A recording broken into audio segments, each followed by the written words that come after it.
Cordiale buongiorno a tutte le ascoltatrici e a tutti gli ascoltatori da Giulio Cainarca. Ben trovati all'appuntamento con la rassegna stampa di lunedì 11 dicembre del 2023. Sono le 7:30, radiolibertà.net, pagina Facebook di Radio Libertà, cioè le solite cose, e andiamo subito all'agenzia ANSA.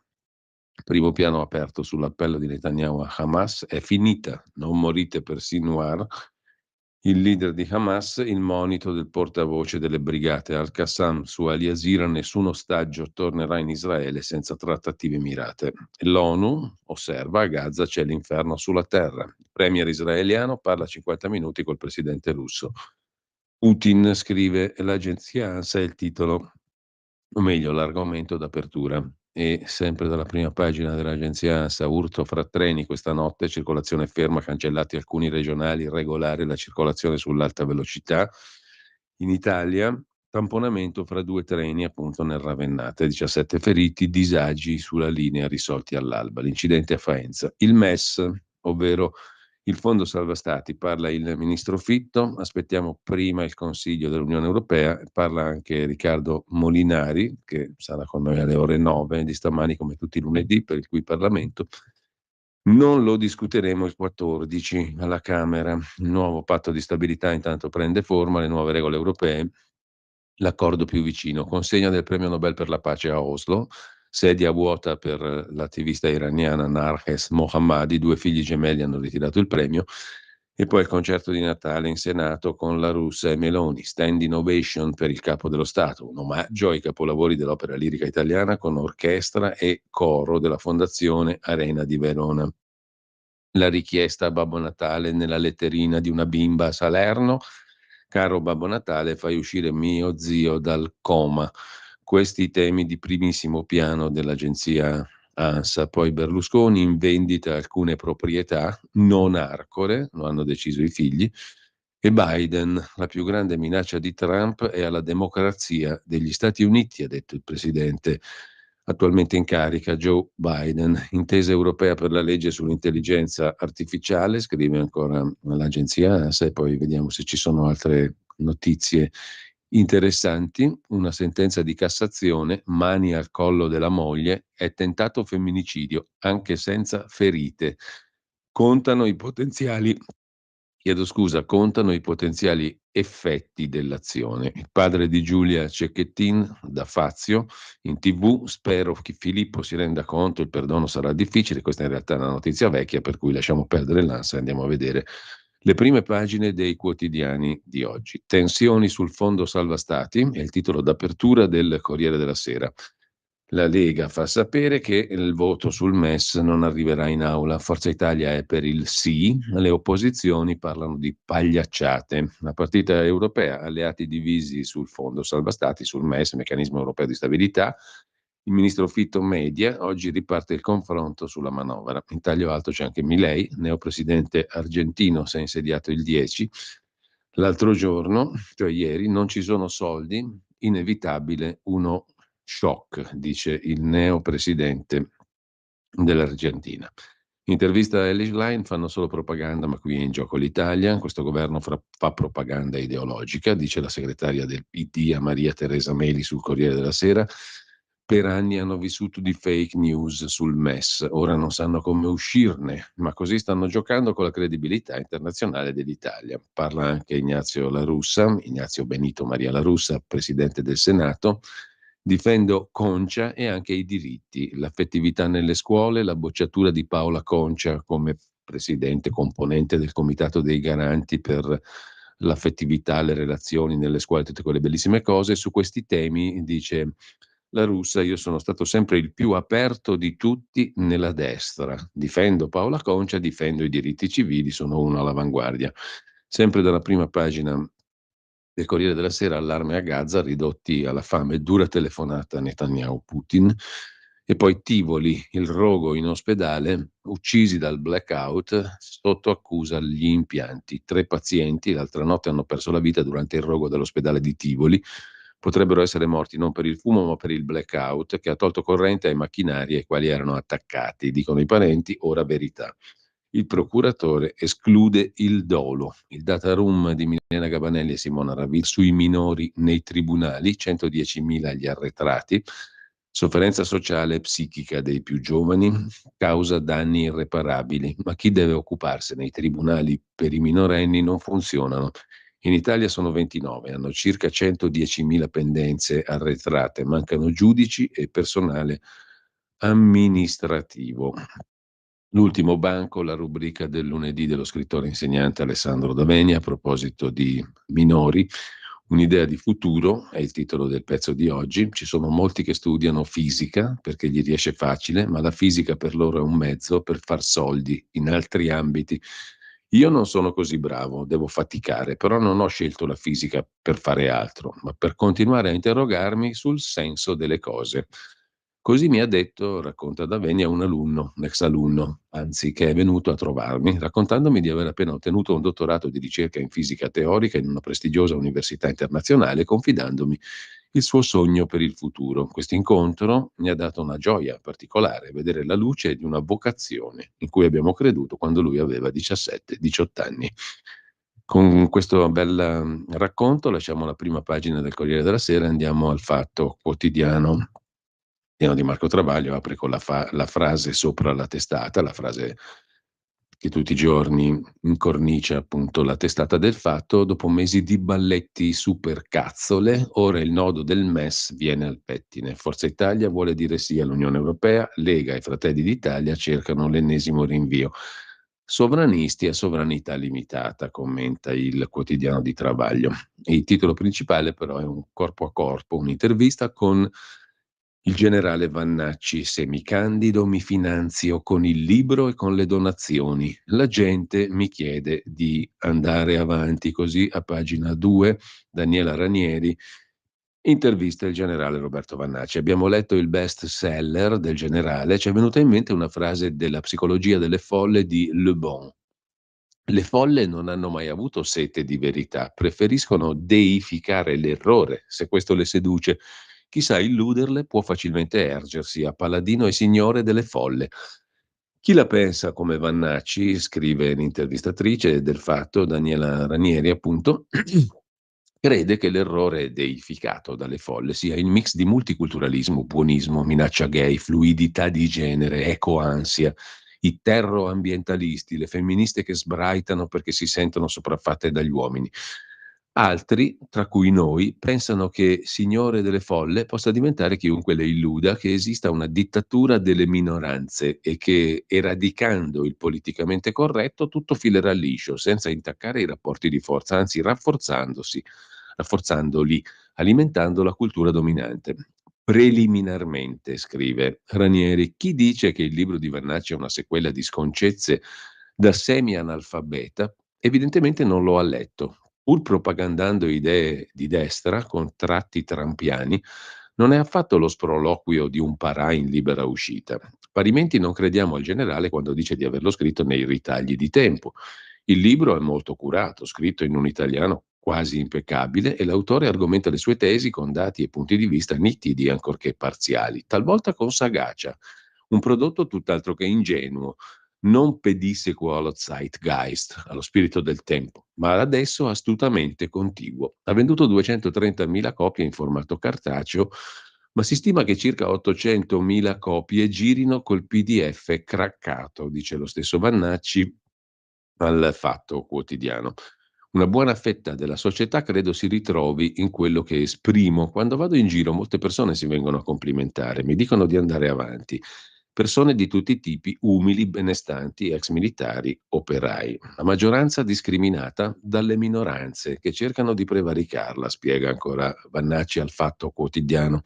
Quando i delinquenti sembrano più tutelati dei cittadini onesti, quando chi occupa le case può rimanere all'interno senza che il legittimo proprietario ne possa tornare padrone, quando i graffitari possono imbrattare le città, non risulta, dice l'intervistatrice, che ci siano adolescenti eterosessuali che si suicidano perché si sentono discriminati. Su questo non ho dati, so che ci sono adolescenti che si suicidano per le più svariate ragioni. Dovremmo prendere provvedimenti su qualsiasi materia? Omosessuali nell'esercito? Gli ha mai detto non siete normali, fatevene una ragione. Presumo ci siano, dice il Vannacci. Se il 3,5% della popolazione non si riconosce nell'eterosessualità, la stessa percentuale sarà nelle forze armate. Ma non indago. LGBTQ è una categoria protetta. Non normale si può dire a chiunque, ai carabinieri, dice Vannacci, chiedo scusa, al Fatto Quotidiano. Non normale si può dire a tutti i carabinieri armeni e nessuno si lamenta, e se lo si dice agli omosessuali arrivano le accuse di omofobia. Ecco il mondo al contrario. Così inizia l'intervista, poi si parla di altre cose. Tanti anni fa, dice il generale Vannacci, gli omosessuali sono stati uccisi, arrestati e deportati. Anche gli armeni sono stati uccisi, c'è stato un genocidio. Nel contesto è una pretestuosa scusa che gli omosessuali siano stati uccisi e deportati per asserire che siano diventati intoccabili. Lo sono stati pure i cristiani e i rom e tanti altri. Il piano per inondare l'etere di messaggi omosessuali, i superiori che hanno aperto un'inchiesta, è un'inchiesta interna, non si parla di infrazioni di legge ma di codice di disciplina. C'è il massimo riservo e lei da me non saprà mai cosa mi hanno addebitato, dice Vannacci al Fatto Quotidiano. L'uomo che uccide una donna è un debole, gli uomini deboli prodotto della società non patriarcale. È falso che l'uomo patriarcale non commetteva femminicidi, il delitto d'onore è stato legale fino all'81, ma non faccia deduzioni azzardate. Non ho mai commentato quanto succedeva 100 anni fa, lo lascio fare agli storici. Il patriarcato, Renzi, Calenda, e poi ancora che si candiderà alle europee con la Lega? Domanda il Fatto. Sono un soldato, risponde il Vannacci. Solita rispostina, incalza Daniela Ranieri. E Vannacci, lei mi voterebbe se mi presentassi? Potrei farci un pensierino. Per quanto riguarda la Lega, ha rubato 49 milioni di euro agli italiani, dice l'intervistatrice. Vale anche per la Lega il ragionamento che qualche riga sopra fa Vannacci, cioè chi nuoce alla società deve essere messo in condizioni di non nuocere. Vale per chiunque, risponde Vannacci, va provato quello che si dice, non mi risulta sia mai stato provato, ma potrei sbagliarmi sul discorso dei 49 milioni ancora una volta. Condanna in Cassazione e confisca per chi vota per Annibale o Giulio Cesare o Garibaldi se si presentassero. Un'intervista veramente memorabile questa qui che apre la prima pagina del Fatto Quotidiano. Sul fatto nuove bugie sul reddito di cittadinanza, ma il 41% dei poveri ha trovato un lavoro. La destra straparla di soli 1500 contratti. Non ha fatto vero, scrive il Fatto Quotidiano. E poi Fitto che depotenzia il ministro. Fitto la quinta rata del PNRR pur di incassare i soldi. Domanda entro l'anno le promesse azzardate di Fitto, l'esodo dalla Lega, fuga di Lombardi e Veneti verso Forza Italia, perché Salvini ha stufato, perlomeno così sostiene Francesco Ferrasin, articolo fatto da Vicenza, pagina 3 del Fatto Quotidiano. Bye bye Matteo, i padani stufi di Salvini, in Veneto e Lombardia, Forza Italia saccheggia la Lega, transfughi, Tosi tratta con l'ala governista vicina a Zaia, scrive il Fatto Quotidiano. Poi ancora pensioni, qui siamo al dorso economico, pagina 12-13. La grande balla delle pensioni non ci stanno affatto rovinando, non sono in rosso ma finanziano lo Stato. Nel 2021 il sistema, detratta l'assistenza al netto delle tasse, era in attivo di 44 miliardi. La Meloni al contrario le sta tagliando. Con ciò chiudiamo la prima pagina del Fatto, anzi andiamo all'intervista di Antonello Caporale con Lady Bestseller, Sveva Casati Modignani, una sciura milanese di 85 anni che ha venduto un sacco di libri. Io antifascista, alla Scala avrei urlato perché qui nessuno più pensa agli operai, ai lavoratori, dice la scrittrice milanese. Con ciò lasciamo la C'è anche Donna Summer, una vita al limite ma anche da star, una nuova biografia. Pagina 18 la recensione. Il giornale di Alessandro Sallusti apre la sua prima pagina con i finti salvataggi di Casarini, la nave Marionio, quella di Casarini e Soci, fotografata dai libici nel 2019 mentre imbarca immigrati non in pericolo. L'ennesima truffa, 6 immagini scattate dalla Guardia Costiera libica Il 18 marzo 2019. 4, scrive Luca Fazzo, ritraggono la Marionio impegnata a prendere a bordo 49 migranti in pericolo di vita. 2, scattate poco prima, ritraggono lo scafo utilizzato dai migranti, che in pericolo non sembrano affatto.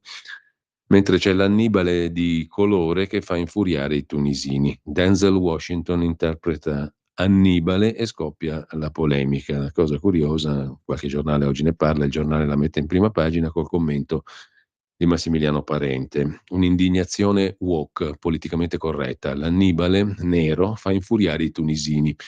Nel film su Annibale o giù di lì, l'attore, il generale cartaginese, è interpretato da Denzel Washington. Il falso storico diventa un caso di blackwashing. Nelle peculiarità dell'attore c'è proprio la capacità di diventare qualcun altro, un'ode al talento. Michael Jackson metterebbe per paradosso tutti d'accordo, è stato nero, mulatto e anche bianco, così commenta in prima pagina sul giornale Massimiliano Parente. Sempre dalla prima pagina del giornale, il PD e Zingaretti hanno lasciato una voragine miliardaria nel Lazio. La sanità laziale è inghiottita dalla voragine ereditata, dice il governatore Francesco Rocca, perché quando arrivano i buoni dicono sempre che i cattivi, quelli che c'erano prima, hanno lasciato il buco, per cui adesso sarà difficilissimo fare le cose che abbiamo promesso in campagna elettorale quando noi non sospettavamo che c'era il buco. Il comparto è in una situazione difficilissima, c'è l'indagine della procura romana sui bilanci truccati tra virgolette, delle ASL. Maxi flop dello sciopero dei medici di martedì scorso, soltanto il 2,7% ha incrociato le braccia. Nell'ultimo sciopero della sanità, dopo discorsi e proclami, i dati sono lontani dalle previsioni, adesioni prossime al 3%. L'Italia non cede, prima il patto e dopo il MES. E poi l'editoriale del vice direttore Osvaldo De Paolini sul giornale, se anche Monti, presumibilmente Mario Monti, anzi è lui, scarica la Germania. Nel 2014 il suo governo fu definito il peggiore tra quelli che avevano guidato l'Italia dal 96, valutandone l'operato su 6 parametri fondamentali. Perfidamente Tremonti affermò che per un giudizio sarebbe bastato fare un bilancio su com'era la situazione prima e dopo. Il debito pubblico doveva scendere e salito, il PIL doveva salire e sceso. Piovero critiche per l'eccesso di austerità, le scelte impopolari imposte al Paese. Ancora oggi certi aspetti del governo Monti tornano nel dibattito politico. C'è però un sospetto che persiste nei confronti di Mario Monti, l'eccesso di intimità col governo tedesco di Angela Merkel. Adesso anche Monti sta scaricando la Germania. L'uomo di Putin proclama la fine dell'Occidente, è il ministro degli esteri russo, Sergei Lavrov, e poi ancora dal giornale, 4 giorni senza cellulare. Mi sono sentito un uomo libero, scrive Arturo Perez Reverte, ancora dalla prima pagina appunto del giornale. La stanza di Vittorio Feltri invece ci porta sul caso Cecchettin padre, in questo caso, e Cecchettin sorella, la famiglia Cecchettin e il baratro mediatico. In risposta a una lettera di un lettore che si dice sbalordito dalla rapidità con cui il padre di una vittima di femminicidio è stato trasformato in personaggio televisivo, candidato politico, esperto di criminologia, attivista dei diritti femminili, idolo celebrità, tanto che domenica, appunto ieri, il signor Cecchettin era ospite di Fabio Fazio sulla 9. Le pare normale tutto questo? Chiede il signor Mino. Risponde Vittorio Feltri. Rispondo alla tua lettera in questa placida domenica mattina, prima della messa in onda dell'intervista che Fazio farà a Cecchettin. Non conosco il contenuto di domande e risposte, ma è agevole presumerlo. Immancabile sarà il quesito, si darà alla politica e Gino dirà commosso che non può escluderlo, anzi gli piacerebbe per dare un senso al trapasso della figlia. È giusto e opportuno che si parli della violenza contro le donne, ma non comprendo perché elevare a guru il babbo di una ragazza ammazzata dall'ex partner. Si è sviluppata intorno a questo fatto di cronaca una specie di ossessione mediatica insana, come dimostra la prima pagina del quotidiano Repubblica qualche giorno fa, titolo Nella stanza di Giulia, fotografia della cameretta di Giulia. Il cronista si addentrava, lo ha fatto anche Walter Veltroni sul Corriere della Sera, comunque il cronista, scrive Feltri, si addentrava nell'intimo di una giovane uccisa, nel suo spazio privatissimo, con l'autorizzazione dei parenti di lei, allo scopo di svelarlo ed esibirlo al pubblico lettore come se si trattasse di una diva di Hollywood e il paparazzo si fosse introdotto in casa sua. Questo feticismo, questa mania, si manifesta anche negli attacchi, di cui chiunque di noi diventa oggetto quando si proclama contrario alle opinioni di Elena, sorella di Giulia, la quale attribuisce la responsabilità della morte della sorella al patriarcato, allo Stato, al governo e sostiene che il fischio per strada sia un preludio del femminicidio, che i maschi siano potenziali stupratori e assassini. È vietato non essere d'accordo con la signorina, abile a diffondere pregiudizi di genere, e tale mania si esprime in questa ospitata televisiva che lascia perplesso te e anche me.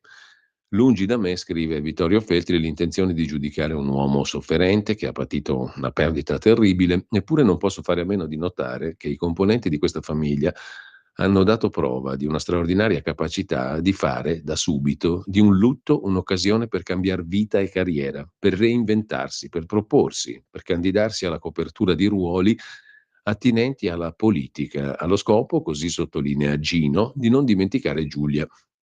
Ma per non dimenticare Giulia è proprio necessario specificare sulla rete di volere prendere un periodo di pausa dal lavoro e darsi all'impegno civico, cosa che ha fatto Gino, che si occupava di componentistica elettronica.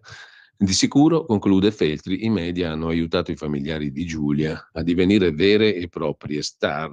Abbiamo fatto di persone qualunque, anche insulse in maniera disarmante, oserei dire insignificanti, tendenti a ripetere banalità, dei miti, se non addirittura profeti, e non sulla base di meriti, competenze, azioni eroiche o qualcosa che hanno compiuto, ma sulla base di qualcosa che hanno subito, la perdita della sorella e della figlia per mano di Filippo Turetta, non dello Stato, non del patriarcato, non del genere maschile. Padre e sorella seguitano a dire: "È colpa di tutti". Ascoltandoli mi sono chiesto più volte: intendono tutti noi o tutti voi? Ho il dubbio che neppure si includano mentre ci colpevolizzano. Questo fenomeno di celebrazione quasi religiosa di un soggetto in quanto ha patito qualcosa, a mio avviso è sintomo di una malattia preoccupante, scrive Vittorio Feltri. Andiamo a vedere anche il Mattino di Napoli. L'apertura è dedicata alle regioni, no al terzo mandato, l'intervista a Tajani, responsabile di Forza Italia, ministro degli esteri e vice premier. Forza Italia confermerà gli uscenti. Su De Luca e Zaia, dopo 10 anni serve il ricambio. Su appalti e PNRR arrivano più tutele per i dirigenti degli enti locali contro la paura della firma. Così racconta il Mattino, chiedo scusa, in prima pagina. Enti locali, svolta appalti, legale gratis ai dirigenti contro la paura della firma. Si va verso il nuovo contratto, le spese giudiziarie e le consulenze saranno a carico delle amministrazioni. Previsto anche un sistema di premi per la realizzazione degli obiettivi del PNRR. Così appunto sul primo piano del Mattino. C'è anche l'intervista ad Antonio Tajani che dice appunto: alle regioni candidiamo i governatori uscenti ma niente terzo mandato. Per il sì italiano al MES non basta l'intesa sul patto di stabilità, alle amministrative il centrodestra rispetterà la prassi seguita fino ad oggi. Per quanto concerne appunto la candidatura di Zaia, De Luca, Totti e altri, non è che possiamo fare le leggi per qualcuno e poi è sano garantire un ricambio nelle regioni dopo 10 anni, dice Tajani. Stop a Zaia, quindi. Mentre sempre dal Mattino di Napoli, via la stretta antidiplomifici, dai salti al numero di classi, parte la guerra ai diplomifici, non sarà possibile recuperare più di 2 anni di scuola insieme con un solo esame di idoneità.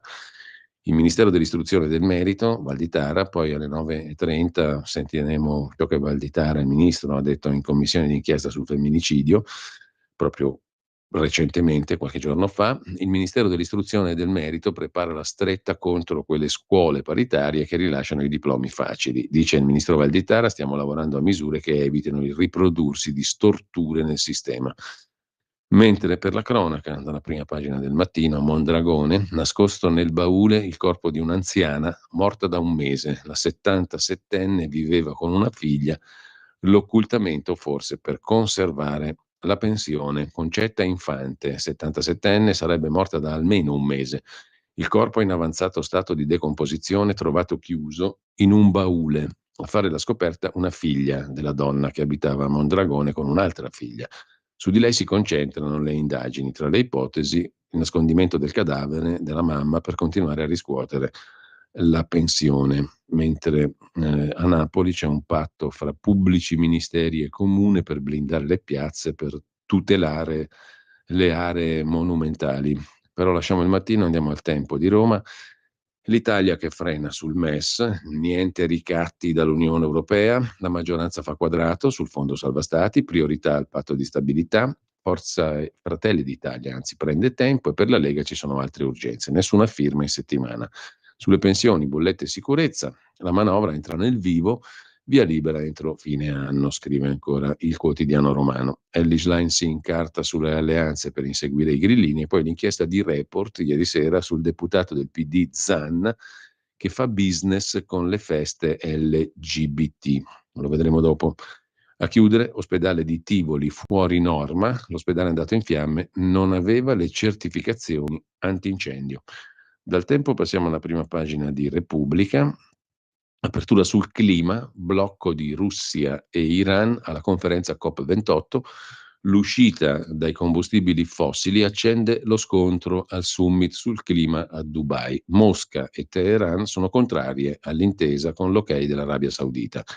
Svolta della Cina più vicina agli Stati Uniti sulle rinnovabili. Il ministro Pichetto Frattin dice sì al nucleare ma no a centrali in Italia. Siamo per il nucleare, ma no a nuove centrali. Non costruiremo mai nuove centrali nucleari in Italia, cioè lo Stato non realizzerà i reattori. Eventualmente saranno i distretti industriali o le singole aziende energivore a dotarsi di piccoli reattori modulari di quarta generazione. Lo Stato si limiterà a essere un soggetto regolatore. La piattaforma che abbiamo lanciato continua a lavorare e non si occupa solo di fissione, ma anche di fusione, dice il ministro Pichetto Frattin a Repubblica. E sempre dalla prima pagina di Repubblica, scontro nel governo sul MES, la spuntano i falchi rinvio a gennaio, una lettera di Giuseppe Conte a Giorgia Meloni, scelga fra l'Italia e il suo cerchio magico, dice il leader dei 5 Stelle, l'avvocato del popolo, Presidente Meloni, è una questione morale. A casa del mastro Sgarbi e Santanchè. Lei ha sempre detto che la politica deve dare il buon esempio per recuperare la fiducia dei cittadini. Lollobrigida e il privilegio di fermare un treno, e Gasparri oscuro lobbista. Insomma, la questione morale rilancia Giuseppe Conte.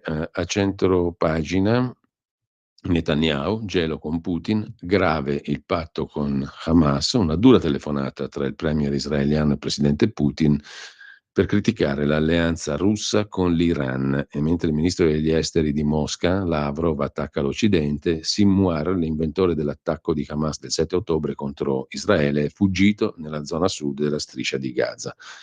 Il nuovo disordine mondiale.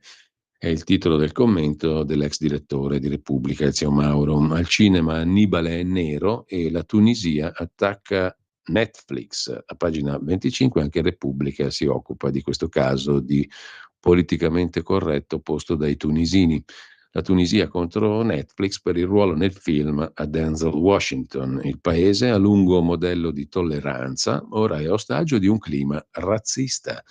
La Tunisia. L'ostilità contro i migranti subsahariani, cioè i neri, istigata dal presidente Sayed. E quindi la protesta adesso, perché la Tunisia, che era tollerante, è diventata razzista per colpa del presidente Sayed, con il quale ovviamente l'Italia firma ottimi accordi, sottinteso. Troppo vecchio, troppo nero, sono le critiche di tanti tunisini a Netflix, che produrrà un film sulla storia di Annibale con Denzel Washington protagonista. No buono, dicono i tunisini. Mentre andiamo a vedere adesso la prima pagina dopo Repubblica della Stampa. Stampa di Torino mette in primo piano i migranti e il decreto beffa. A 16 anni sono già maggiorenni e il governo così può accogliere i minori insieme agli adulti e risparmiare 70 euro al giorno. Il governo ha deciso di fare cassa, denunzia la Stampa di Torino, sul fondo per i migranti minorenni non accompagnati e da lì ricavare i fondi per la previdenza integrativa degli agenti di polizia e le forze armate. Sempre dalla Stampa: giù le mani da Gino Cecchettin, scrive Gianluca Nicoletti, è un uomo scomodo che ci aiuterà. Lucetta Scarafia: perché ora dobbiamo insegnare a rispettare non solo le minoranze, sostiene Scarafia, poi a pagina 25 della Stampa di oggi nel commento: insegnare a rispettare non solo le minoranze. Dopo l'efferato omicidio di Giulia Cecchettin si è verificato l'effetto imitazione. Siamo alle 8, piccola pausa. Stai ascoltando Radio Libertà, la tua voce libera, senza filtri né censura. La tua radio.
la tua radio è ascoltabile anche con la televisione in digitale. Sul telecomando della televisione digitale o del tuo ricevitore digitale puoi scegliere se vedere la TV o ascoltare la radio. Risintonizza i canali radio e troverai anche Radio Libertà, canale 252.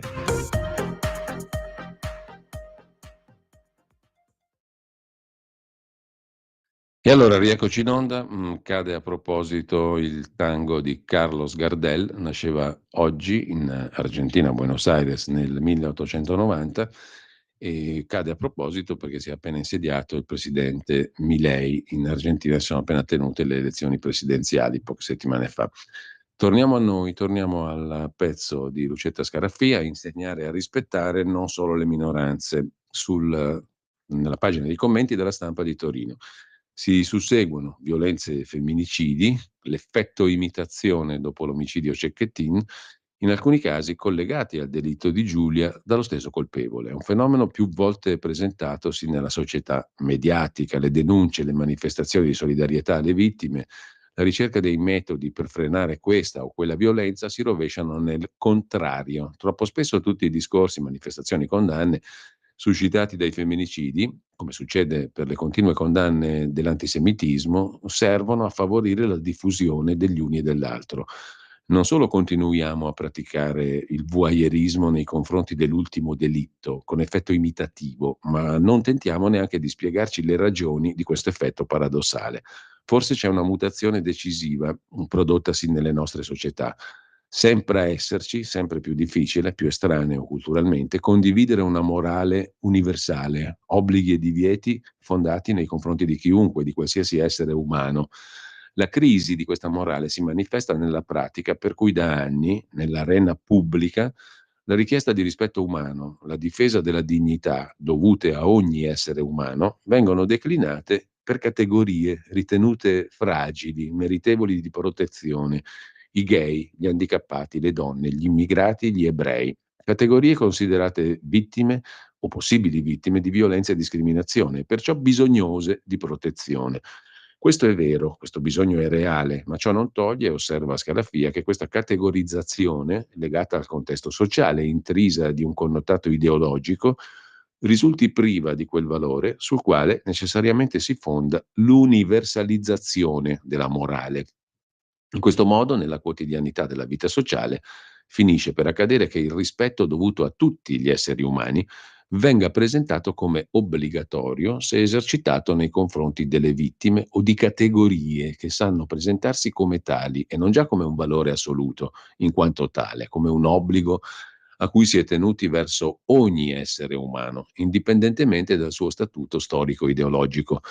Le conseguenze di questa realtà sono gravi. La corsa alla moltiplicazione di categorie protette non coprirà mai il concetto generale di umanità e rivelerà sempre la debolezza di una morale simile.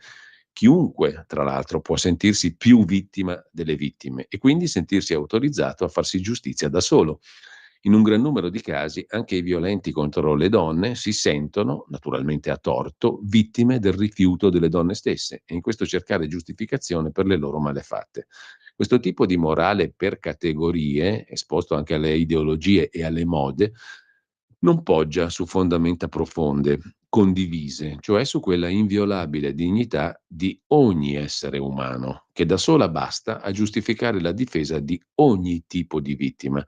Se sono necessarie le campagne per categoria, se è forse indispensabile difendere ogni categoria percepita come debole, è evidente che questa universalità, questa base comune non esiste più. Forse non esiste più perché si fondava su un altro tipo di universalità, quella religiosa della tradizione ebraico-cristiana che la secolarizzazione sta cancellando. Ma anche la morale laica di Kant, è bene ricordarlo, si voleva obbligatoria verso qualunque essere umano. L'una e l'altra hanno fondato una tradizione che ha stabilito con forza i confini fra bene e male, fra ciò che è giusto e ciò che non lo è, una tradizione che ha perso forza. Proprio per questo, conclude Lucetta Scarafia, la nostra educazione attuale ha perduto la certezza in una moralità universale e oggi per chiedere giustizia deve ricorrere alla preliminare vittimizzazione di questo o quel gruppo, con tutto quanto di aleatorio può esserci in una moralità del genere esposta ai mutevoli venti della storia. Questa è l'osservazione che fa Lucetta Scarafia in prima pagina sul quotidiano La Stampa a proposito della morale, della moralità. C'è poi il pezzo di Massimo Cacciari sulla geopolitica, l'appello di Draghi, l'Europa disunita alla sponda di Washington e ancora in primo piano sulla Stampa di Torino Alessandra Ghisleri, il sondaggio, il 2024 preoccupa mezza Italia. Alla fine di dicembre dell'anno scorso c'era un paese in attesa, oggi, a poco meno di un anno di distanza, il sentimento dell'attesa rimane ancora vivo. Crescono ottimismo e fiducia, ma aumentano anche rabbia e paura. C'è dentro di tutto, insomma, e quindi ottimo e abbondante il sondaggio. Sempre dalla prima pagina della Stampa, il giuramento di Milei, l'Argentina è fallita, serve una terapia shock.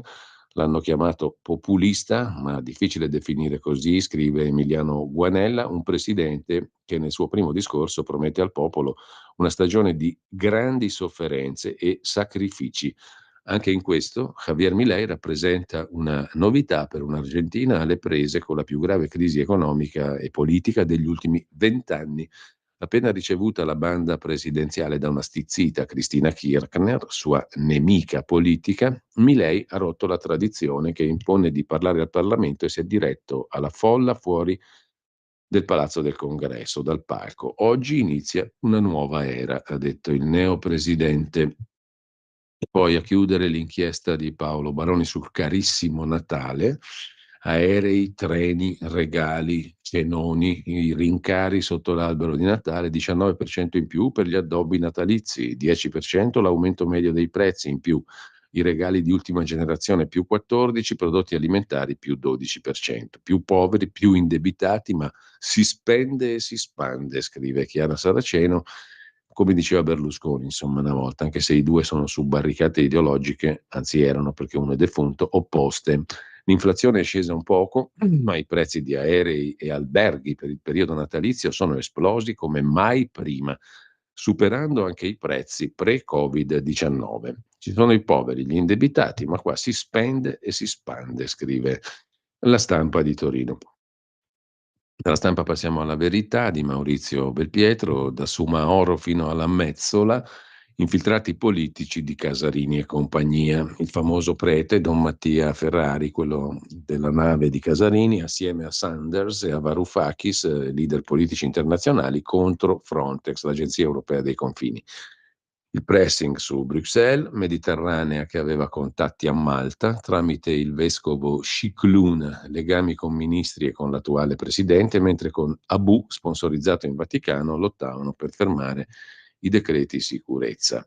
Scrive il direttore Maurizio Belpietro, rimpiango la conferenza episcopale italiana, la CEI, vicina al Vangelo ma concreta. La CEI non è sempre stata quella che conosciamo adesso, grazie ai messaggi che si sono scambiati con Casarini e compagni. La Chiesa che non pagava i compagni era contro l'immigrazione selvaggia. Nel 92 il responsabile per l'accoglienza, Monsignor Cheli, criticava la politica dei flussi aperti perché fallimentare. Ora si sente la mancanza di una CEI vicina al messaggio di Cristo ma lontana dalle ONG.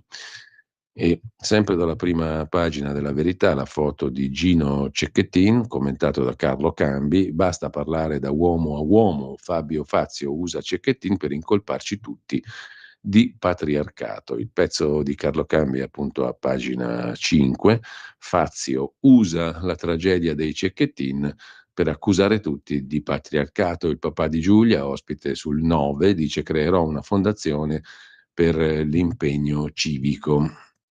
Sempre dalla prima pagina della Verità di stamani, le interviste del lunedì, l'intervista a Carlo Fidanza, Fratelli d'Italia, costruiremo con il PPE l'alternativa alla sinistra, Marco Zanni, sempre europarlamentare della Lega, chi mette vincoli vuole fermare la nuova Europa, Paola Ferrari, conduttrice diciamo moglie del figlio di uno dei figli di Carlo De Benedetti, il maschilismo si combatte dicendo no alle scorciatoie, e ancora Carlo Cambi che intervista il generale Leonardo Tricarico. È cambiato il vento per Zelensky, è l'ora delle rinunce.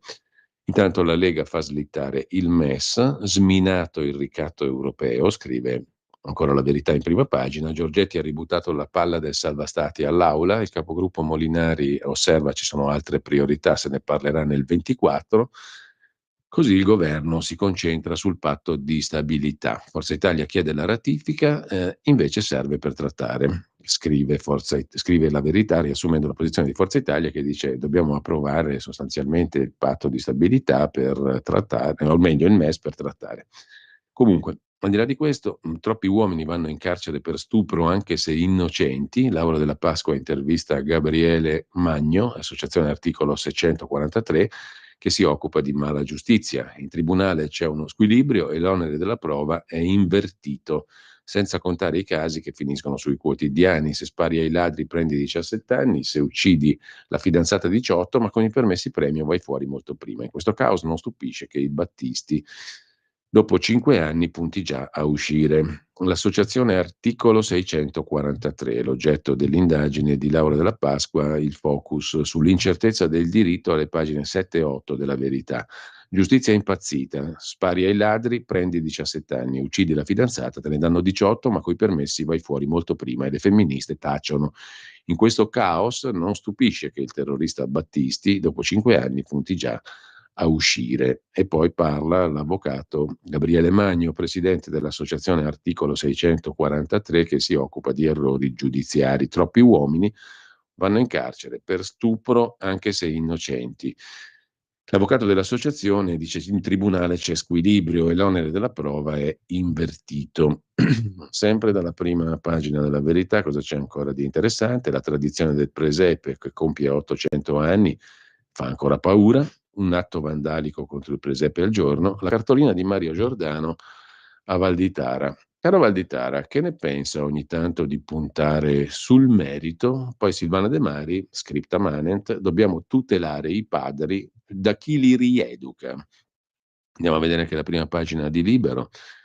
Il quotidiano diretto da Mario Secchi apre con il super pacco di Giuseppe Conte, il conto dei grillini. Il 31 dicembre è il termine per finire i lavori col bonus 110%. In ritardo 30.000 condomini. Addio ai fondi e c'è chi non riesce a rientrare in casa. Il pezzo è di Antonio Castro, il super pacco di Giuseppe Conte agli italiani. In ritardo 30.000 condomini, l'allerta dell'ANCE, l'associazione costruttori, che parla di rischio pignoramenti. Intanto il Movimento 5 Stelle dà i numeri anche sul flop del reddito. I 5 Stelle contestano l'insuccesso del reddito di cittadinanza, lo spreco di soldi pubblici, come scrive Libero. È falso che ogni nuovo contratto sia costato 22 milioni, ma il fallimento dei navigator è evidente. Di spalla c'è l'articolo, l'editoriale di Daniele Capezzone, Putin passa alle beffe, chi cede è perduto. Dapprima Vladimir Putin si è recato in visita in Arabia Saudita ed Emirati Arabi, mostrando centralità anche sul mondo del petrolio e capacità di interloquire con potenze autoritarie. Per molto tempo Putin non aveva varcato i confini russi, tra l'altro c'è su di lui un inutilissimo mandato di cattura internazionale della Corte Penale Internazionale, Transeat. Ad ogni modo, per molto tempo Putin non aveva varcato i confini, non per timore di arresto, quanto per evidenti ragioni di sicurezza. Ieri è stata resa nota la telefonata di 50 minuti tra Putin e Netanyahu, irritato costui per le continue dichiarazioni anti-israeliane di esponenti russi. Adesso Putin si fa beffe di tutti noi. Secondo il Cremlino avrebbe condannato il terrorismo in questa telefonata con Netanyahu in tutte le sue manifestazioni, aggiungendo che è importante che la lotta alle minacce terroristiche non abbia conseguenze disastrose per i civili, bla bla bla. Mentre sempre dalla prima pagina del quotidiano Libero, Laura Boldrini mascherata al corteo di Non una di meno, Carta dei diritti dell'uomo, Boldrini spara, quel nome è sessista. Il ministro San Giuliano, una breve indagine su Patria e Nazione, l'Italia di ieri e di oggi, siamo sempre in prima pagina su Libero, a pagina 10 prosegue l'anticipazione, diciamo così, anzi o meglio è un intervento su Patria e Nazione del ministro Gennaro San Giuliano. Oggi San Giuliano sarà a Firenze, convegno Una patria senza confini, punto di domanda, gabinetto scientifico letterario VSU. Una breve indagine su Patria e Nazione, concetti molto densamente analizzati dal ministro San Giuliano. Antonio Soci si occupa del presepe e il sogno di toccare il divino fu l'invenzione di San Francesco, e poi le accuse di Report al deputato del PD Alessandro Zan: prendi i soldi e fai il gay pride. Le accuse di Report a Zan scoperchiano il pentolone. Va detto che quando Report tocca a sinistra sono inchieste, quando tocca a destra è fango. Niente di irregolare, non ci sono illeciti, ma è il solito discorso: se fai la morale agli altri, poi si aspettano che tu sia al di sopra di ogni sospetto. E invece ecco la delusione, scrive Salvatore Dama in prima pagina su Libero. Ieri sera il Report si è occupato di Alessandro Zan, socio di una SRL che ha incassato milioni di euro. Come? In che modo? Organizzando Gay Village. Proprio lui, il paladino dei diritti arcobaleno, l'esponente politico del PD che più si è speso contro l'omofobia, primo firmatario di una legge che porta il suo nome. Zan fa il Gay Pride e poi incassa. Il parlamentare democratico, paladino dei diritti arcobaleno, è socio di maggioranza dell'azienda che organizza il Village di Padova. Nel 2022 l'evento LGBT avrebbe avuto ricavi per 1,3 milioni. Si difende, Zan, tutti i soldi sono stati reinvestiti nell'organizzazione. Il soldo è uno dei motivi principali per cui si fa politica, anzi è un elemento in base al quale tu fai politica, perché se per le candidature, per esempio alle prossime europee, devi anticipare dei soldi che poi magari li ridai indietro a rate, comunque Tutta la politica si basa sul quattrino, con la ipocrisia ridicola di avere abolito il finanziamento pubblico dei partiti, sui quali si poteva pretendere magari un maggior controllo. Adesso cani, porci e tutto il resto. Cugini, parenti, zie, bariste, baristi, personaggi di tutti i generi, prestanome, eccetera, eccetera, tanto passa di tutto. Mentre sempre dalla prima pagina del quotidiano Libero, Tango e Pesos, Milei va via col botto, siamo al verde, soffriremo. Milei più che va via prende il via col botto. Soffriremo, promette il presidente dell'Argentina, e queste promesse qui di solito sono abbastanza facili, o meglio, queste previsioni è abbastanza facile che si verifichino. Se uno dice soffriremo, non sbaglia poi tanto, c'è sempre qualcosa per cui si soffrirà in futuro. È una previsione ottima e abbondante anche questa qua. Lasciamo la prima pagina di Libero, andiamo a vedere un attimo anche il quotidiano dell'editore svizzero, chiamalo scemo. Questo parla di Italia, ma si sta in Svizzera, sia fiscalmente che come residenza. Non è mica male. Carlo De Benedetti un cretino certamente non è. E la Svizzera è un ottimo paese, civile, molto più civile della vicina Italia, per cui è molto meglio potendo starsene in Svizzera, sia per il fisco, sia per le pensioni, sia per i servizi, non ne parliamo, per il tono di civiltà generale, per l'organizzazione politica, c'è un federalismo fantastico, anzi un confederalismo, un paese meraviglioso per moltissimi aspetti, altro che con la stupidaggine di Orson Welles che solo il cioccolato e gli orologi a cucù hanno inventato gli svizzeri, hanno inventato tante altre cose utili e interessanti anche sotto il profilo etico, civile, politico e istituzionale. Comunque, ha detto questo, l'editore svizzero oggi se la prende con Matteo Salvini. Tra Russia, papete e Nord tradito, così Salvini ha plasmato la sua Lega. 10 anni fa il ministro diventava segretario del Carroccio, che è diventato un partito personale, scrive Giovanni Tizian, che si è occupato più volte, diciamo così, per essere neutrali di Lega.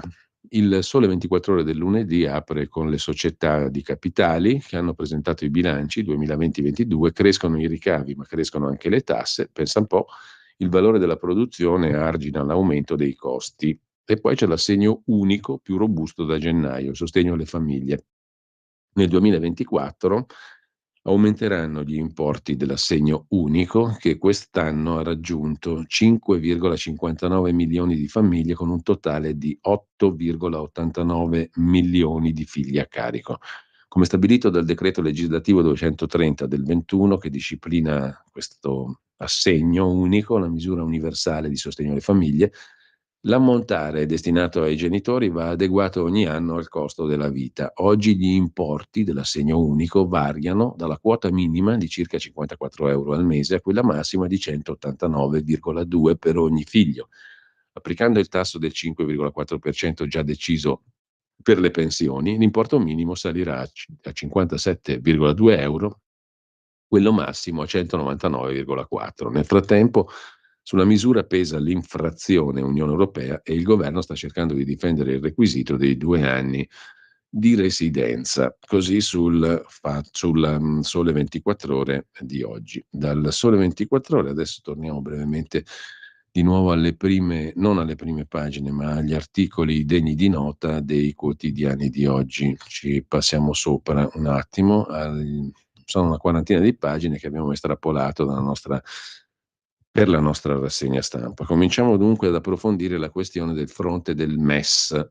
Se ne occupa in primo piano il Corriere della Sera, se ne occupa il Corriere a pagina 2, si riapre il fronte del MES per il governo, Alto A della Lega, Fitto Media, la ratifica del fondo salva stati è in calendario, ma il presidente dei deputati, il capogruppo della Lega alla Camera, Riccardo Molinari, fa muro, non ne parleremo. La Premier dia indicazioni.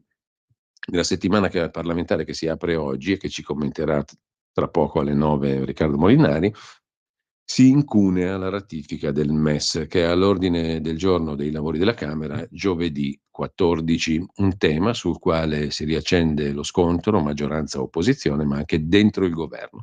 Forza Italia si mostra aperturista, la Lega con Riccardo Molinari fa muro, il 14 dicembre penso che non discuteremo di MES, Il negoziato sul patto di stabilità è lontano dall'essere concluso. La Lega pensa, dice ancora Molinari, che il MES sia uno strumento superato, ma aspetteremo di capire le indicazioni di Giorgia Meloni.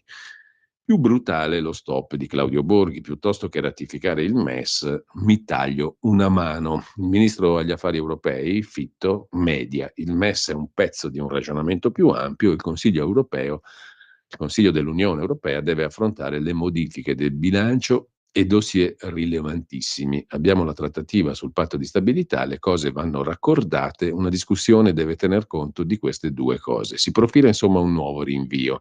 La ratifica del meccanismo europeo di stabilità è in calendario giovedì. È aperta ancora la delicatissima trattativa sul patto di stabilità.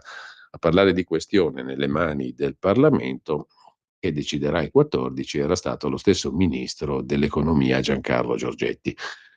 Sul Corriere di oggi c'è l'intervista a Claudio Dorigon, sottosegretario leghista al lavoro. Nessun ricatto, vogliamo capire dove Bruxelles intenda portarci. In quanto al taglio delle pensioni anticipate per i medici, c'è carenza di personale, è giusto incentivare chi resta al lavoro. Sulla questione è intervistato anche il capogruppo di Forza Italia alla Camera, Barelli, Pierpaolo Barelli, il quale dice al Corriere della Sera: per Forza Italia il MES non è un tabù, ma non c'è fretta, ci sono altre priorità. Si può approvare con una clausola di salvaguardia che obblighi a tornare al voto per utilizzarlo.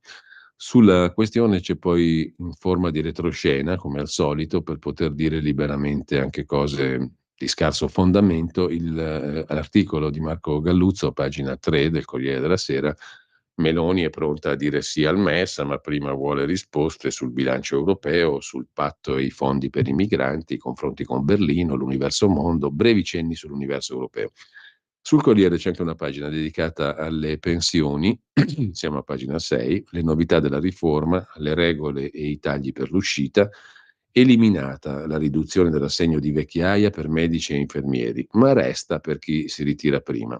Criteri più stringenti su quota 103.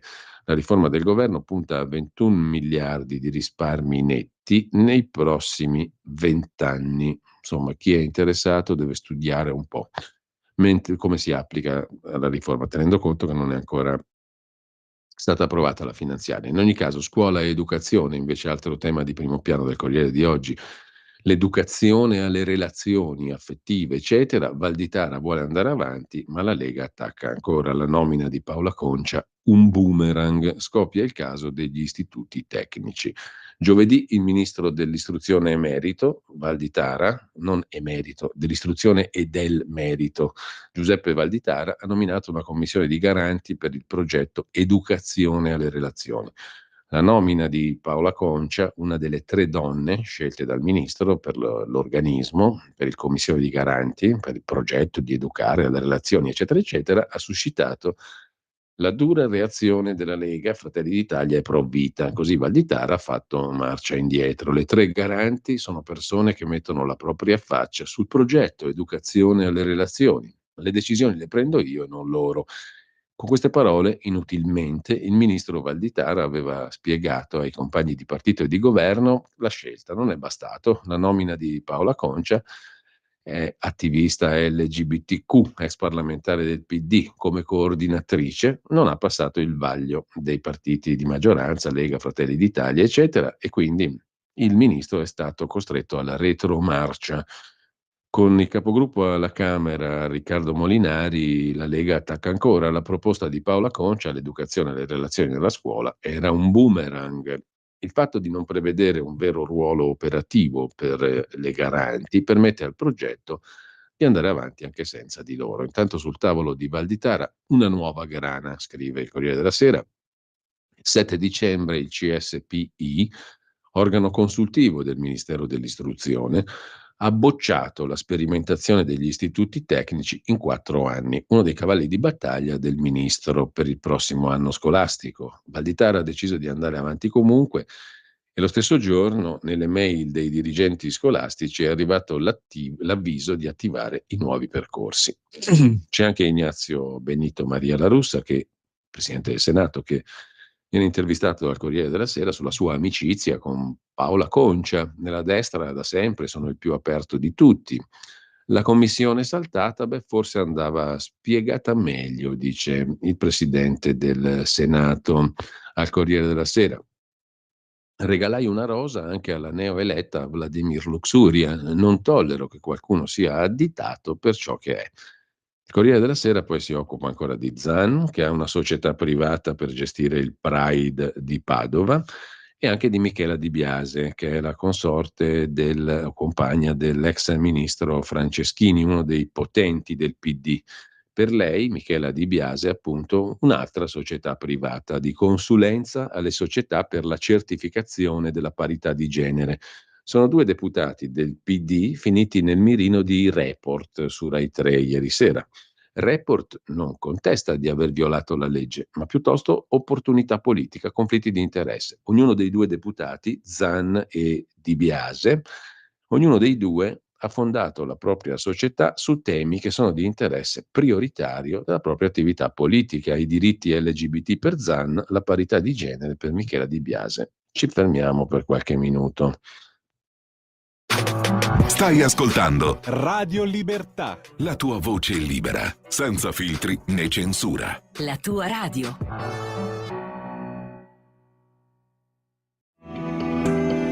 Il meteo.it presenta le previsioni del giorno.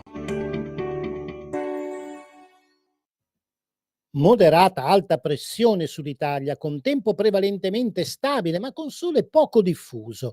Nella prima parte della giornata avremo molte nubi, anche compatte, soprattutto al centro-nord, possibile anche qualche precipitazione a carico soprattutto dei rilievi del nord, della Liguria e delle regioni tirreniche. Più sole al sud. Nel pomeriggio diffusa copertura nuvolosa su gran parte del paese, anche compatta, ma rischio di fenomeni quasi esclusivamente sulle aree tirreniche. Per ora è tutto da ilmeteo.it, dove il fa la differenza anche nella nostra app. Una buona giornata da Stefano Ghetti. Avete ascoltato le previsioni del giorno. Stai ascoltando Radio Libertà, la tua voce libera, senza filtri né censure, la tua radio.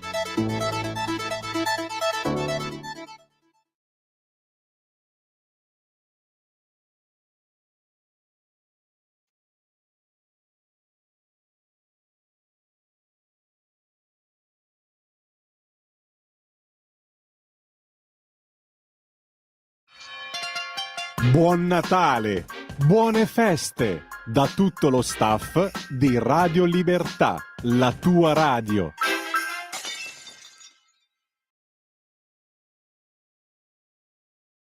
Eccoci Giulio, siamo in onda.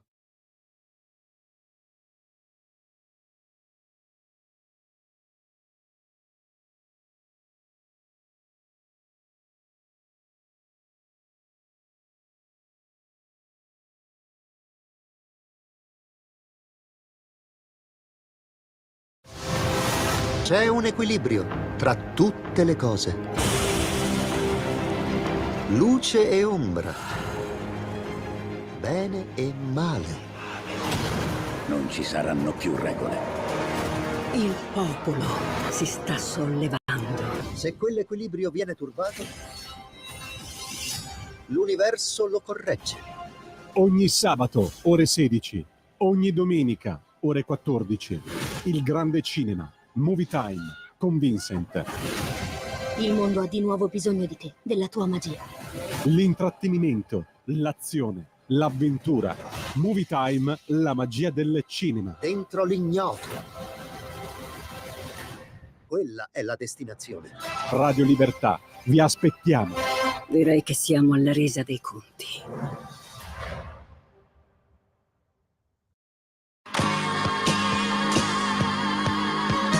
Davide Volpin, un'ora in diretta nel passato per non dimenticare i grandi artisti e la loro grande musica. Ogni sabato dalle 17 alle 18, spazio pomeriggio su Radio Libertà.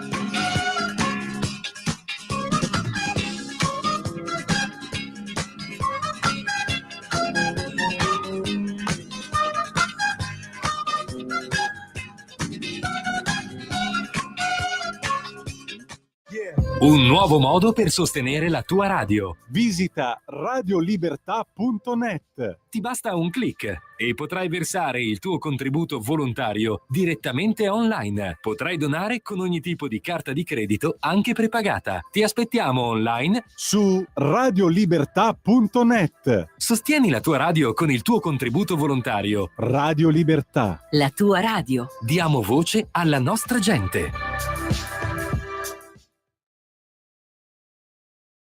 Rieccoci in onda, dicevamo dei conflitti di interesse messi in luce per due nomi illustri del PD, Alessandro Zan e Michela Di Biase, dalla trasmissione Report su Rai 3 ieri sera. Entrambi hanno, sia Zan che la Di Biase, compagna di Franceschini e deputata PD dal 22, entrambi hanno società private su temi che poi interessano anche la loro attività politica: diritti LGBT per Zan, parità di genere per Di Biase. Con la sua società Be Proud, Alessandro Zan organizza a Padova un festival LGBT importante, 3 mesi di festeggiamenti e attività, 3 mesi per promuovere appunto i diritti LGBT. Oltre €1 milione il fatturato della società dell'onorevole Zan, che è amministratore unico. Nel servizio Zan viene avvicinato. 2 domande sul festival, chiede l'inviato di Report. Avete messo su un bell'evento, ma si può dire che questo è a tutti gli effetti un evento commerciale? Il deputato PD dice di no, è un evento, dice Zan, dove tutto quel che viene guadagnato è riversato nell'iniziativa e non c'è nessun guadagno. Alla onorevole Di Biase, invece, la consorte di Franceschini, l'ex ministro PD, viene contestato di aver messo in piedi una società per la consulenza della certificazione della parità di genere in anticipo rispetto alle altre, la Obiettivo 5. Report ipotizza che questo sia avvenuto grazie alle sue entrature politiche, lei e la moglie di Dario Franceschini, all'epoca ministro del PD. La Di Biase nega, né personalmente né a nome di Obiettivo 5 ho mai avuto interlocuzioni con politici per l'approvazione della certificazione di parità nel codice dei contratti. Inoltre non ero in Parlamento quando è stata approvata la legge. Chiaro? Lampante. L'amico di Putin è invece il titolo del pezzo di Luigi Ippolito da Budapest, sempre sul Corriere. Passato il nodo energetico e la psicologia di un paese quale l'Ungheria. È l'Ungheria di Orban l'oggetto del titolo, l'amico di Putin è Orban. Tra Oriente e Occidente, l'Ungheria di Orban è il grande ostacolo al via libera dell'Unione Europea per l'adesione dell'Ucraina all'Unione Europea. Dice il ministro Boca, ministro ungherese per gli affari europei, l'ingresso dell'Ucraina nell'Unione Europea non porterà stabilità, ma porterà la guerra in Europa. Il ministro della difesa, Bobrovnicki, non esiste una soluzione militare al conflitto in Ucraina. Il ministro per l'energia del governo Orban, Steiner, per noi liberarci dal gas russo in breve tempo non è fattibile. Il vice ministro degli esteri, Magyar, con Mosca non c'è una storia d'amore, ma un approccio pragmatico. Intanto in Argentina, come dicevamo, Milei ha detto non ci sono soldi, insediandosi serve uno shock, inizia una nuova era e la presidente Kirchner ha lasciato tra gli insulti e ha anche alzato il dito medio alla folla, salutando in maniera poco elegante il popolo argentino. Intervista del Corriere della Sera a Moreno Ocampo, pubblico ministero nel processo alla dittatura, democrazia in crisi, ma Milei non è Trump e dovrà fare alleanze, dice Luis Moreno Ocampo, procuratore, che fu procuratore aggiunto nel processo dell'85 per i desaparecidos e per la dittatura più in generale che in Argentina imperò dal 76 all'83. Mamma andava nella stessa chiesa di Videla, all'inizio non mi credeva, poi mi disse va arrestato. E ancora dal primo piano del Corriere di oggi, l'altro tema del giorno, non odio, voglio essere come mia figlia Giulia, Gino Cecchettin ha parlato così da Fabio Fazio. Anch'io mi sono chiesto se ho sbagliato, contro il patriarcato una battaglia comune, poi ci sono gli hater. Ha già fatto 2 denunce contro chi gli vuol male ed esprime opinioni contro di lui e cose pesanti su internet, il papà di Giulia.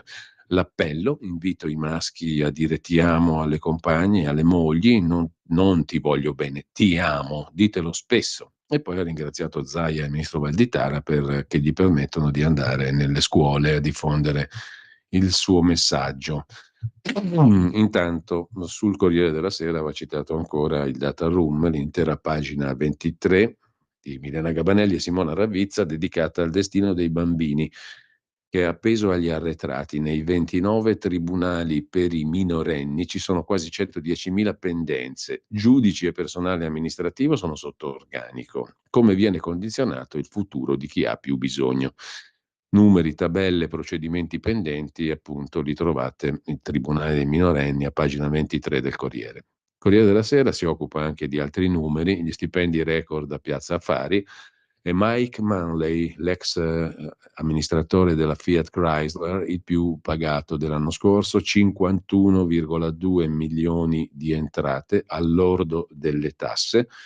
Mike Manley è sul podio, il più pagato tra i top manager al vertice delle società quotate in borsa. Al secondo posto il presidente amministratore delegato di Interpump, Fulvio Montipò, 49,1 milioni di euro per lui, al netto sempre, al lordo, anzi chiedo scusa, delle tasse. Al terzo posto un sempreverde, Marco Tronchetti Provera, vicepresidente amministratore delegato della Pirelli, 19,9 milioni per lui nel 2022, al lordo sempre delle tasse. E poi Miuccia Prada e il coniuge Miuccia Prada e Patrizio Bertelli, che in due si portano a casa 36 milioni e 18,14 milioni per uno. Carlo Cimbri, presidente Unipol, 16 milioni 460 mila. Giovanni Tamburi, presidente amministratore delegato TIP, 15 milioni.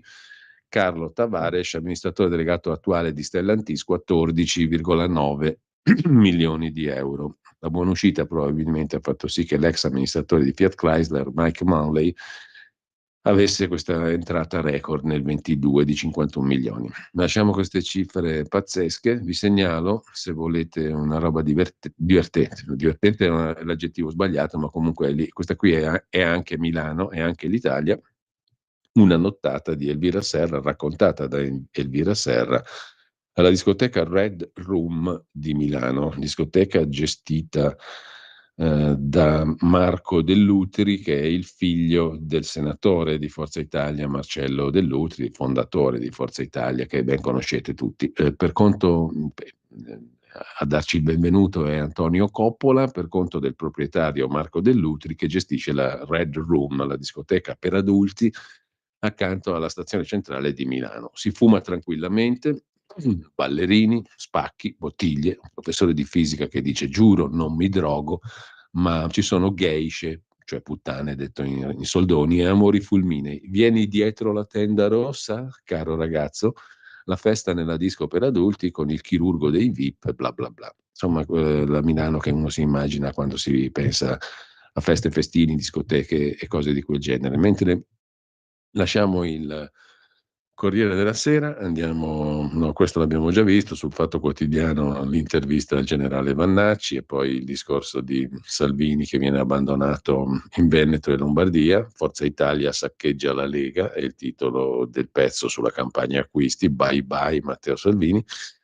Mentre anche da segnalare la chiacchierata di Antonello Caporale, siamo uomini o caporale? È il suo motto, simpaticamente lo diciamo, ovviamente è un validissimo intervistatore.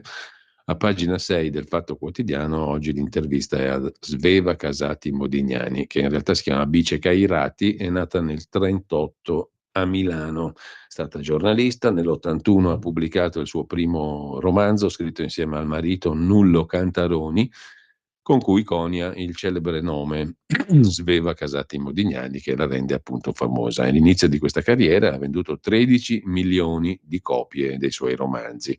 Roba mica da poco. I deboli sono dimenticati, io alla Scala avrei urlato, dice la scrittrice da Record appunto. La classe operaia è sparita dal dibattito pubblico, altro che in paradiso. Mentre sul Fatto di oggi è da segnalare anche l'articolo sulle pensioni.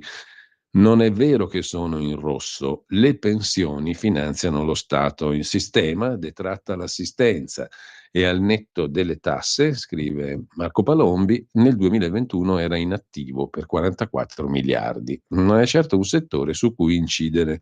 Un equivoco. Unione Europea e mercati chiedono di ridurre i costi basandosi su dati non accurati. Il problema semmai sono gli assegni poveri del futuro per i lavoratori attuali e per il futuro.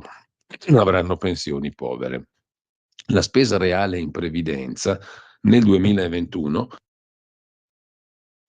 è stata pari a 215 miliardi, cioè quella legata a contributi versati, anche se non sufficienti.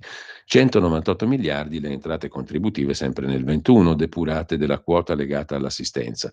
62 miliardi l'IRPEF pagata sulle pensioni italiane dai pensionati nel 21. Il nostro paese tassa i redditi da pensione esattamente come gli altri. Questo secondo me è una grandissima ingiustizia, sia detto a parte. In ogni caso, la spesa previdenziale italiana è un'ossessione per i mercati, i politici, le istituzioni europee, le agenzie di rating, Moody's, eccetera, eccetera. Eppure, nelle raccomandazioni della Commissione europea sui conti pubblici non manca mai il capitolo taglio delle pensioni. Il problema è che questi inviti si basano su dati letti male. Il sistema previdenziale italiano, cioè il salario differito percepito dai lavoratori a fine carriera, non solo è in equilibrio, ma di fatto finanzia il sistema del welfare. In altre parole, la spesa pensionistica vera e propria in Italia in rapporto al PIL è la metà di quella di cui si lagnano le istituzioni internazionali. Non è tutto perfetto, ma gran parte del dibattito pubblico sul tema è falsato da malafede o ignoranza. Prima di procedere va chiarito che questo fatto è ben noto agli esperti. Per i numeri del sistema useremo l'ultimo report di itinerari previdenziali su dati del 2021. È l'associazione presieduta da Alberto Brambilla, già nel CDA dell'INPS, sottosegretario nel governo Berlusconi in quota Lega, insomma non un sobillatore dell'internazionale comunista. Quel report dedica un intero capitolo alla riclassificazione della spesa previdenziale. È ciò su cui, per la verità, Brambilla insiste da tempo. Non è vero che le pensioni in sé sono in rosso, le pensioni anzi finanziano lo Stato, detratta l'assistenza, al netto delle tasse, e nel 2021 il sistema pensionistico italiano è in attivo per 44 miliardi, altro che tagliare. Mentre lasciamo il fatto con un altro articolo, pagano per lavori che poi non ci sono i truffati del decreto flussi, il decreto immigrazione, un decreto bucato, scrive il Fatto Quotidiano. Le aziende chiedono autorizzazioni per braccianti che danno fino a 5.000 euro al caporale e arrivano qui, spesso però nessuno li assume davvero. È quasi l'unico modo per arrivare in Italia da un paese povero, ma l'effetto paradossale è che spesso produce nero e clandestinità, controlli zero e le denunce dei sindacati cadono nel vuoto. Dice un esponente della Fly CGIL, non si sa quanti dei nulla osta emessi si trasformano in permessi di soggiorno. La storia è questa qui, sarebbero 82.000 le quote di ingresso per lavoratori stagionali extracomunitari nel 2023, secondo l'ultimo Click Day. Il governo ha previsto in 3 anni 452.000 ingressi totali, 136.000 nel 23. La questione è questa qui, ci sono i truffati del decreto flussi, pagano per lavori che poi non ci sono. Le aziende chiedono di autorizzare un determinato numero di braccianti, i braccianti danno fino a 5.000 euro al caporale, arrivano in Italia, spesso però nessuno li assume per davvero, entrano quindi per assurdo nel nero e nella clandestinità. Con ciò lasciamo il Fatto, torniamo al giornale. Il giornale, tra le altre cose, in prima pagina, dicevamo, mette la questione del Lazio, 22 miliardi di debiti alla voragine di Zingaretti, lasciata al successivo governatore Rocca, che è di Fratelli d'Italia, indagine sui bilanci truccati, al setaccio tutti i conti delle ASL, il governatore Rocca ha ereditato una gestione che definisce drammatica. L'ex assessore D'Amato, assessore alla sanità con la sinistra, dice tante le cose che ho denunciato anch'io negli anni. E per quanto concerne l'Emilia Romagna, anche qui c'è un buco. Bonaccini, buco da 1 miliardo nella sanità degli addetti stampa, le spese in staff e comunicazione, e la regione gioca la carta PNRR. Insomma, 1 miliardo di euro, insomma, una cifra enorme, è il debito sulla sanità nella sola regione Emilia Romagna. Un buco che si cerca di coprire con i fondi del PNRR, ma per ora sembrerebbe con scarsi risultati. Ed è proprio il presidente dell'Emilia Romagna, Bonaccini, che dichiara che la priorità del suo partito è impedire la demolizione della sanità pubblica. E con questo lasciamo il giornale, anzi sul giornale vi segnalo anche la questione dei finti salvataggi di Casarini nelle foto della Guardia Libica, immortalata la nave Marionio di Casarini Caccia e Soci che imbarca migranti che non sono in pericolo. Il sito Migrant Rescue Watch accusa operazioni pianificate. C'è anche qui sul giornale l'inchiesta di Report, gli affari rosa della Di Biase e il deputato Zan milionario con il Pride. Lady Franceschini risponde: è ridicolo, ma una manager la inguaia. Quattrino non puzza mai, mentre a proposito di sinistra, più o meno, insomma, l'Espresso, come l'ho catalogata, è un settimanale di sinistra, comunque nuova proprietà all'Espresso. Massimiliano Iervolino aveva acquistato l'Espresso dalla Gedi Agnelli Elkan nel 2022, nello scorso maggio aveva ceduto già il 49% della testata, adesso se ne va. Il petroliere campano Ammaturo, titolare del 49%, appunto attualmente è pronto a rilevare interamente la testata dell'Espresso con un aumento di capitale. Il direttore Rossi sarà confermato. Un cambiamento degli assetti proprietari del settimanale L'Espresso, fondato da Eugenio Scalfari, l'attuale socio di maggioranza, Danilo Iervolino, noto al grande pubblico come presidente della Salernitana, fondatore dell'Università Unipegaso, poi ceduta al fondo CVC, starebbe per passare il testimone all'azionista di minoranza, il petroliere di Nola, Donato Ammaturo, titolare del 49% della Alga SRL, attraverso la Alga SRL. Il passaggio dovrebbe avvenire attraverso un aumento di capitale entro questa settimana. Sempre dal giornale poi c'è un'intera pagina dedicata a Gino Cecchettin, che da Fabio Fazio parla di patriarcato e violenza sulle donne. Non odio come Giulia, faremo una fondazione. È un problema serio, mi impegnerò in questa battaglia. Espressioni come la mia donna sembrano innocue, dice il signor Cecchettin, ma non è così. Ringrazio Valditara e Zaia per permettermi di portare questo messaggio nelle scuole e contro gli hater partono le querele. Per vie legali procede il signor Gino Cecchettin. La famiglia replica agli insulti e alle insinuazioni piovute da internet. Denunceremo tutti. Fiamma Nierenstein, come sempre stimolante, interessante, il suo punto di vista è molto chiaro, è molto netto, a difesa di Israele e degli ebrei. A pagina 12 del giornale, Netanyahu striglia Putin perché gli dice stai dalla parte dell'Iran. Una polemica telefonata di 50 minuti tra i due leader e il presidente, il premier israeliano Netanyahu ha rimproverato a Putin il cambio di rotta su Israele dal 7 ottobre. Il russo invece ha condannato la punizione collettiva dei civili palestinesi. Nel frattempo il ministro degli esteri Lavrov proclama la fine dell'Occidente. In Argentina, scrive il giornale, l'elettroshock di Milei e la presidente Kirchner che se ne va, come potete vedere sul canale 252, sulla vostra app in versione video, sul sito di Radio Libertà, facendo il dito medio alzato al popolo argentino o chi la contesta, comunque non tutto il popolo ovviamente, comunque la Kirchner fa il dito medio, il nuovo presidente giura, promette lacrime e sangue, la leader dei peronisti, Cristina Kirchner, reagisce alla folla che la deride alzando il dito. Per la prima volta nella storia l'economista si è rivolto al suo popolo, il rivoluzionario Milei. Sempre dal primo piano del giornale di oggi, poi l'energia e il modello della Basilicata, 87 milioni di euro ai cittadini, la compensazione per l'estrazione di gas diventa bonus per le famiglie. Il governatore Vito Bardi parla di svolta epocale, la vera transizione energetica, benefici per 140.000 utenze residenziali, erogati contributi per 87 milioni di euro in meno di un anno, scrive il giornale in Basilicata. Mentre vi segnalo sul Giorno, quotidiano nazionale, una bella intervista all'imprenditore Roberto Brazzale, che produce formaggio e burro, il quale dice: ho assunto i miei amici di una vita che sono stati travolti dalla crisi, messi all'angolo. Hanno 60 anni, sono super, lavoravano nell'edilizia e nell'oreficeria, settori in difficoltà, e adesso trasmettono entusiasmo a tutti. È assurdo che le aziende escludano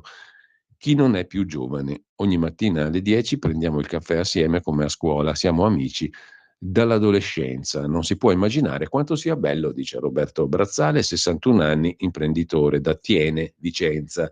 È un entusiasta Brazzale. La settima generazione dei Brazzale è impegnata al timone del gruppo, leader nella produzione di formaggio e burro. È un appuntamento fisso il caffè con i miei ex compagni di scuola e amici di sempre. Qui in ufficio sono 8, siamo tutti sui 60 anni, sono stati assunti negli ultimi 2 o 3 anni perché erano rimasti senza lavoro o comunque in difficoltà con la crisi dell'edilizia e del settore dell'oro a Vicenza. Passati i 50-55 anni, quando hai energia ed esperienza al massimo, tutto sembra remare contro. Covid, bolla immobiliare, e anche nel ricco nord-est si può rimanere indietro. Ebbene, Brazzale ha assunto gli amici di una vita che avevano perso il lavoro per la crisi. A 60 anni, dicono loro, siamo in piena efficienza. Sul Giorno c'è anche un'altra intervista a una delle 3 garanti che erano state scelte dal ministro Valditara e poi rimosse per la famosa Comitato dei Garanti sulla educazione affettiva nelle scuole, Suor Monia Alfieri. Il progetto era valido, dice la suora, e insieme a Paola Concia avremmo fatto bene. Non avremmo mai mandato associazioni LGBT nelle classi. Mentre dal Quotidiano Nazionale, dal Giorno, vi segnalo anche da Fortunago, Pavia, la questione di Enrico Mattei e l'aneddoto del gattino, cioè Leni era un cucciolo al pasto dei cani. Ritrovato il gattino che ispirò questa storia. Il fondatore dell'Eni raccontava spesso di aver visto questa scena in una cascina del Pavese durante la Resistenza e la bacinella è ancora lì. È stata recuperata e donata al museo sulla vita dell'industriale a Matelica, in quella della città natale di Enrico Mattei. Raccontava una storia Enrico Mattei, scrive Benedetta Iacomucci sul Giorno di stamani, raccontava una storia a chi gli domandava cosa fosse l'ENI e quali leve governassero i delicati equilibri di forza tra l'Italia e le 7 sorelle, i colossi del cartello petrolifero. La storia era quella di un gattino che un giorno, con audacia, si accosta a un branco di cani attorno alla scodella piena di zuppa per reclamare la sua parte di cibo. Viene allontanato con una poderosa zampata che lo lascia tramortito. Siamo stati quel gattino per molti anni, diceva Mattei, ma ora siamo una realtà solida che può guardare al futuro. Il gattino è diventato Leni, il cane a 6 zampe, e poteva accomodarsi a quel punto attorno alla stessa scodella degli altri, senza attendere il permesso. Una rappresentazione che lo stesso Mattei affidò ai microfoni di una trasmissione televisiva nel 61, rendendola immortale. E con questo lasciamo anche il Quotidiano Nazionale. Sul Quotidiano Repubblica vi segnalo l'intervista a Pichetto Frattin, siamo per il nucleare ma no a nuove centrali, cioè non centrali di Stato. Lo Stato non farà reattori, saranno eventualmente i distretti industriali o le singole aziende a dotarsi di piccoli reattori modulari di 4ª generazione. Lo Stato farà solo le regole. La piattaforma che abbiamo lanciato continua a lavorare e non si occupa di fissione ma anche di fusione. La lettera di Conte a Meloni sulla questione morale, mandi a casa un po' di corrotti nel suo governo, di Giuseppe Conte, l'abbiamo già citata. Su Repubblica c'è da citare anche la combattiva sindaca 60enne leghista di Monfalcone, Gorizia, Anna Maria Cisint, la sindaca alla crociata, titola Repubblica, agli islamici vietato pregare. Le ripetute ordinanze di Cisint, sindaca contro la comunità bengalese, la racconta così Repubblica. Una pagina dedica anche Repubblica all'Argentina, all'insediamento di Milei, con l'intervista a un figlio ritrovato di desaparecidos. Vigilerò sui pericoli che corre l'Argentina, dice l'ex bebè rubato Guillermo Rodolfo Pérez Roysenblit. 3 giorni dopo la mia nascita sono stato affidato alla famiglia di un generale. Nel 2000, grazie alle abuelas e a una prova del DNA, ho scoperto la mia vera identità, il figlio ritrovato di desaparecidos. Comunque una bella intervista interessante su Repubblica. Marco Tullio Giordana invece si occupa della Renault 4, il romanzo di un'automobile, scrive il regista, il secolo della R4, una icona entrata nella storia. Da Billancourt a Via Caetani, Aldo Moro, l'incredibile racconto della Renault più famosa di tutte in un libro intitolato R4, un romanzo di Piero Trellini su questa mitologica macchina che ha compiuto un bel po' di anni, perché è stata progettata tantissimi anni fa, un po' come la mitica De Chevaux, a due cavalli della Citroën. Mentre lasciamo la stampa con il 60% degli ospedali a rischio, sulla sicurezza mai spesi 10 miliardi. Alcune regioni come Lazio e Campania non hanno utilizzato il 68% delle risorse disponibili. La Protezione Civile denuncia molte strutture possono crollare in conseguenza di un terremoto medio. Questo è il dato. 60% degli ospedali italiani a rischio dopo la vicenda di Tivoli, naturalmente, mentre sono scomparse le pediatrie pure. 100.000 minori all'anno sono ricoverati con gli adulti. In Italia 273 letti in terapia intensiva per 9 milioni di bimbi. Non ci sono spazi adatti. Direi che ci fermiamo qua, includendo anche una pausa musicale eventualmente, e poi apriamo il Qui Parlamento con Riccardo Molinari, capogruppo della Lega alla Camera, come tutti i lunedì. Ehi tu, non trovi più il segnale di Radio Libertà sulla tua radio DAB? Non disperarti, risintonizza. Sì, ma come? È facile, tasto menu, poi scegli il tasto corrispondente alla ricerca automatica dei canali, attendi qualche minuto e tutte le stazioni DAB della tua zona saranno disponibili.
Stai ascoltando Radio Libertà.